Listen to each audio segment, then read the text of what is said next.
3 দশকের বেশি সময় পর অনুষ্ঠিত হলো জাকসু নির্বাচন। সকাল 9টা থেকে বিকেল 5টা পর্যন্ত চলে ভোট গ্রহণ। আগামী 1 বছরের জন্য নেতৃত্ব বেছে নিতে স্বতঃস্ফূর্তভাবে ভোট দেন শিক্ষার্থীরা। প্রার্থী ও ভোটারদের পদচারণায় মুখর ছিল ক্যাম্পাস। তবে দিনভর নির্বাচনের নিরপেক্ষতা নিয়ে প্রশ্ন তোলেন ছাত্রদল এবং বাকছাস সমর্থিত প্রার্থীরা, যদিও কোনো অনিয়মকে প্রশ্রয় দেওয়া হয়নি বলে দাবি ভিসি কামরুল আহসানের।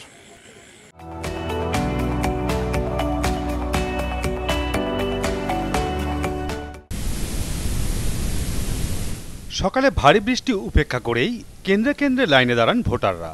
সুষ্ঠু পরিবেশ নিশ্চিতে ছিল কঠোর নিরাপত্তা। বৈরী আবহাওয়ায় বুথগুলোয় বিদ্যুৎ সরবরাহ বিঘ্ন ঘটেছিল।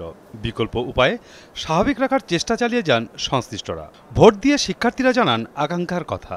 33 বছর পর আর আমরা হয়তো আমাদের অনেক বাইরে হয়তো দিতে পারে না ভোট, কিন্তু আমরা দিতে পারছি যে আমরা আসলে অনেক খুশি এই বিষয়ে। অনুভূতি হচ্ছে যে প্রথম ভোট দিব, আমরা ফ্রেন্ডরা মিলে যে আরো ফ্রেন্ডরা ওয়েট করতেছে, সবাই ভোট দিয়ে খুবই এক্সাইটেড। আমরা প্রত্যাশা করছি যে আমাদের ছাত্রদের প্রকৃত যে প্রেজেন্টেশনটা প্রশাসনের প্রয়োজন এটাই আসবে ইনশাআল্লাহ। যাদের মনে হয়েছে আমি ক্যাম্পাসের জন্য কাজ করবে, আমার ক্যাম্পাসের উন্নতির জন্য কাজ করবে, আমি তাদের ভোট দিয়েছি। এবার জাকসুতে মোট ভোটার 11,759 জন। নির্বাচনে ভিপি পদে 10 জন থাকলেও প্রার্থিতা নিয়ে জটিলতায় বাদ পড়েন অমর্ত্য রায়। 9 জিএস এর মধ্যে প্রচারণার শেষ দিনে নাম প্রত্যাহার করেন সৈয়দা অনন্যা ফারিয়া। এজিএস পুরুষ পদে 10 আর নারী পদে লড়েছেন 6 জন। এছাড়া বাকি 21টি পদে লড়েছেন একাধিক প্রার্থী। আইন শৃঙ্খলা সহ ভোটের সার্বিক পরিবেশে ছিল শিক্ষার্থীদের সন্তোষ।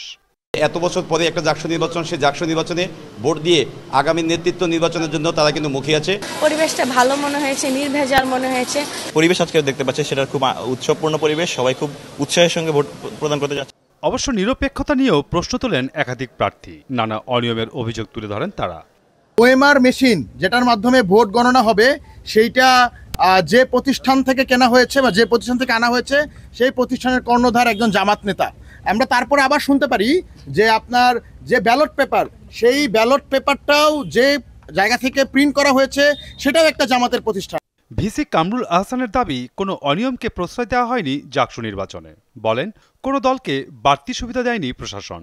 আমরা নির্বাচন কমিশনকে পরিষ্কার বলে দিয়েছি আমি যে কোনো অবস্থাতে কোনো বিষয়ে কোনো ধরনের বিচ্যুতি শিক্ষার্থী নয়, প্রশাসনের পক্ষ থেকেও আমরা এটা গ্রহণ করব না। ফলে যেখানে যেখানে অনিয়ম ব্যত্যয় রয়েছে সেগুলো তাৎক্ষণিকভাবে সমাধান করার কড়া নির্দেশ দেওয়া হয়েছে এবং অন্য কোনো ব্যত্যয় যদি ঘটে থাকে সেটা নিয়ম অনুযায়ী যা যা করা দরকার করব। বিশ্ববিদ্যালয়ের 21টি আবাসিক হলের প্রতিটিতেই ছিল ভোট কেন্দ্র। মোট বুথ 224টি। পোলিং অফিসার ও সহকারী মিলিয়ে ছিলেন 134 জন কর্মকর্তা। মাসুদুজ্জামান রবিন, যমুনা নিউজ, ঢাকা।